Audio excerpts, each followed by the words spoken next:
Music licensing reimagined.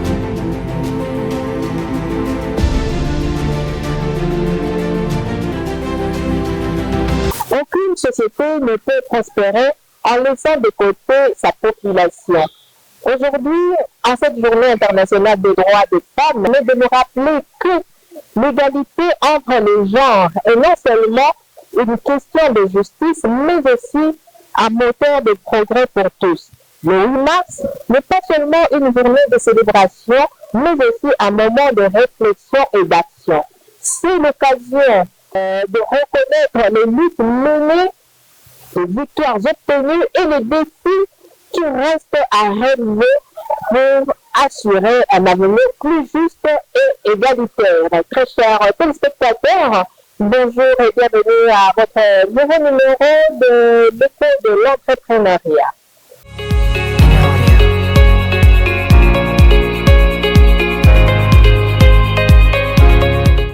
Il y a un siècle, des femmes courageuses ont lutté pour obtenir les droits fondamentaux que nous considérons aujourd'hui comme acquis. Leur combat nous inspire et nous rappelle que chaque action compte. Aujourd'hui, nous devons poursuivre cet héritage. Nous vous laissons suivre cet élément.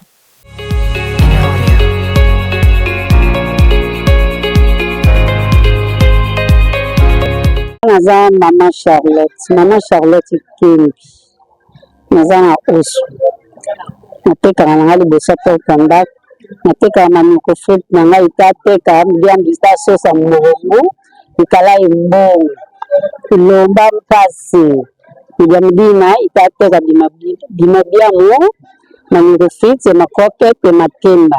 Conseil na opesa bango bozela na mille mars. Te le mars elekaka nango. Eza nango journée moko koboma libala nete mpona elamba ya le 8 mars soki ezwami soki ezwami mpe te eza problème te ke okotisa foye na yo matata oboyeboye nga makambo nakuta le 8 mars etalaka ngai te naza nde na besoin naluka mbongo na ngai naluka le 8 mars te le 8 mars eza kaka journée moko 24 heures eza nango na milo te kaka po tosepela toyangalala ya le 8 mars kima mosi ve na le 8 mars yango wana bandeko na nga bokipe le 8 mars te le 8 mars ezali mpona biso basi eza mpo tosepela ndenge nini tokoluka mbongo ndenge nini tozalela eza te ke okende koboma libala na yo te zala sincere na libala na yo eza te ke le 8 mars eleki yo regrete libala ekufi osali nini osali matricule zero. Nga Mama Charlotte na vani na nga na koteka na nga mpona bona nga kokende kosenga o tantsenga o nde lifulu mpasi bakuzana kaka mbongo no yango nazodebile mwa difra na ngai nabimi na nga 5 heures nakoluka manioko na nga matemba na nga na vani na oteka heure ekoki 17 heures 18 heures na tani mwa d'heure nange monani na beti mpona milaka na ngai yaya.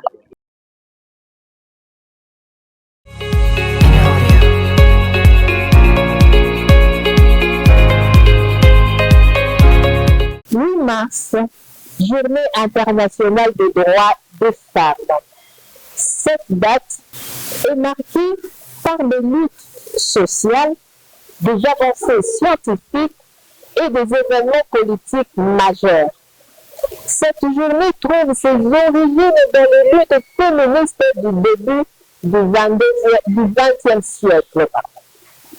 Pour la petite histoire, en 1909 aux États-Unis, il y a eu un premier National Women's Day, qui signifie Journée nationale de la femme, qui était organisée en soutien aux ouvrières du textile et aux militantes socialistes qui revendiquaient de meilleures conditions de travail, l'égalité salariale et le droit de vote. Alors, comment est née cette idée? C'était après une grande grève des ouvrières à New York où des milliers de femmes avaient protesté contre leurs conditions de travail dans les usines. Ce premier événement a été organisé par une femme militante socialiste et féministe du nom de Teresa Malkiel. En 1909, la Journée nationale de la femme était célébrée le 28 février et c'était un dimanche. Pourquoi c'était un dimanche? Car cela permettait aux travailleuses de ne pas manquer une journée de salaire.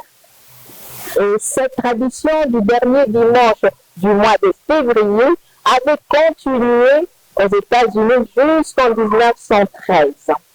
Alors, lors de la conférence internationale des femmes socialistes à Copenhague en 1910, une militante allemande, Clara Zetkin, va proposer d'internationaliser cette journée.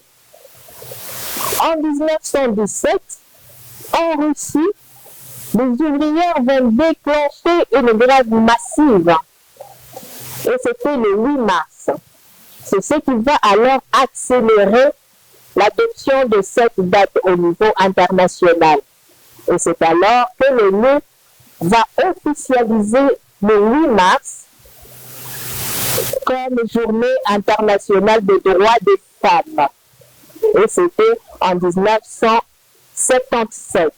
Donc, le 8 mars que nous célébrons aujourd'hui est l'héritage de ces premières mobilisations, notamment celle du 28 février 1909 qui a posé les bases de lutte pour les droits des femmes à l'échelle mondiale. Pourquoi ces femmes revendiquaient? Pourquoi elles se soulevaient? Parce qu'elles revendiquaient le droit à la liberté d'expression, le droit à l'éducation, le droit à l'égalité de salaire, le droit à la protection contre la discrimination et les violences fondées sur le genre, le droit à la propriété et à l'héritage, le droit à la protection contre le harcèlement sexuel et violence au travail. Il y avait aussi, elle revendiquait que les luttes contre les mariages forcés et les précoces qui privent certaines filles de leur instruction. Il y avait aussi la liberté de choisir son conjoint. Ce qui manquait à beaucoup de femmes, ce qui manquait à beaucoup de jeunes. Nous devons savoir que le 8 mars n'est pas seulement synonyme ou ne peut pas se résumer par le port de paille et consorts ou aller festoyer dans des bars. Mais le 8 mars doit nous rappeler l'importance de continuer à lutter pour une égalité réelle et effective, comme l'ont fait ces femmes, ces ouvrières du textile à New York, en Russie et partout dans le monde. Il y avait des soulèvements comme ça où les femmes revendiquaient leurs droits. Aujourd'hui, qu'est-ce que nous, en tant que femmes, nous sommes capables de faire? Nous savons que nous avons beaucoup de potentialités, très chères femmes.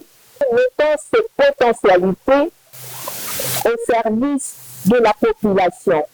Les femmes au foyer, nous avons le devoir également de travailler pour nos familles, de travailler également pour la nation, de nous prendre en charge. Ce qui m'amène à me dire ce qui a été retenu au niveau international.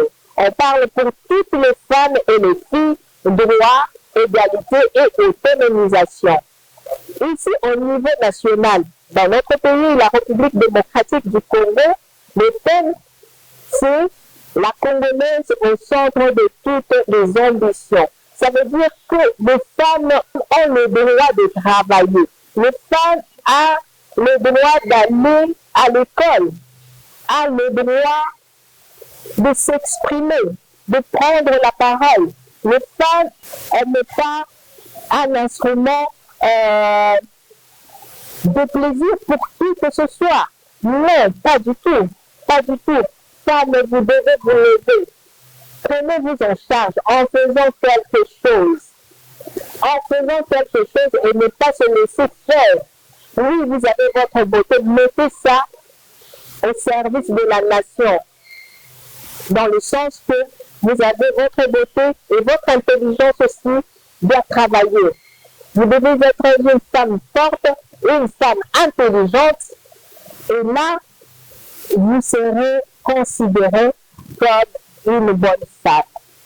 Comme la Bible nous le dit aussi, qui trouve une femme, une bonne femme trouve le bonheur. La bonne femme, ce n'est pas par rapport à son physique, par rapport à sa beauté, mais c'est par rapport à son intelligence. C'est là où on reconnaît une très bonne femme. Cette bonne femme doit travailler, doit faire quelque chose, doit vendre, doit avoir un restaurant, doit faire ses beignets, doit vendre les braises. Cette femme courageuse doit lutter pour sa famille, doit défendre également sa famille, doit défendre sa patrie, doit défendre son pays. Il y a des femmes comme Thérèse Kirongozi, qu'on appelle souvent la maman des robots, celle qui a fait des robots, des luttes qu'elle a traversées pour devenir ce qu'elle est devenue aujourd'hui. Vous avez la beauté, oui, mettez ça au service de la population. Travaillez votre intelligence. Vous avez des femmes comme Gisèle Kabengele, qui est promotrice d'une école. L'école et collège Saint-Éric et Gisèle. Vous avez des femmes comme, je venais de citer Madame Judith Souminois. Vous avez des femmes comme Madame Clotilde, que je suis journaliste, n'est-ce pas? Donc, il faut travailler son intelligence au service de la population. Enlever la peur pour entreprendre quelque chose. Enlever en nous cet esprit que oh moi si abongisaka mboka te. Non. Que oyo asali boye, elle est intelligente plutôt, et vous ne savez pas la femme qui est intelligente boye biko valoriser yete. Non. La femme construit parce qu'elle est capable de mettre au monde. La femme est capable de beaucoup. Elle est capable de supporter beaucoup de choses. Elle est capable de faire aussi des grandes choses. Comme des femmes de la Bible, comme Esther, comme Déborah. Ce sont des femmes, ce sont des modèles de courage. Ce sont des femmes qui ont lutté aussi. Esther, c'était une reine. Elle ne s'était pas mise dans sa peau de reine, mais elle a plaidé la cause de son peuple qui était juif. Son peuple juif. Elle est allée voir le roi Assuérus sans y être invitée.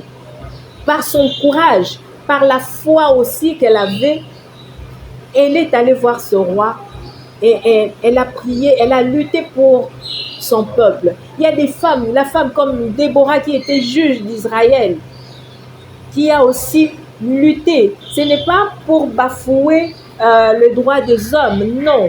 Je sais qu'il y a beaucoup de femmes, que je n'ai pas citées, mais qui ont aussi fait des grandes choses. Et vous, qu'est-ce que vous faites de votre vie? Qu'est-ce que vous voulez de votre vie? Faites quelque chose pour aller de l'avant. Alors, le 8 mars doit nous rappeler l'importance de continuer à lutter pour une égalité réelle et effective. En tout cas, moi je vous dis merci et vous donne rendez-vous pour un prochain numéro de l'écho de l'entrepreneuriat. Merci et au revoir.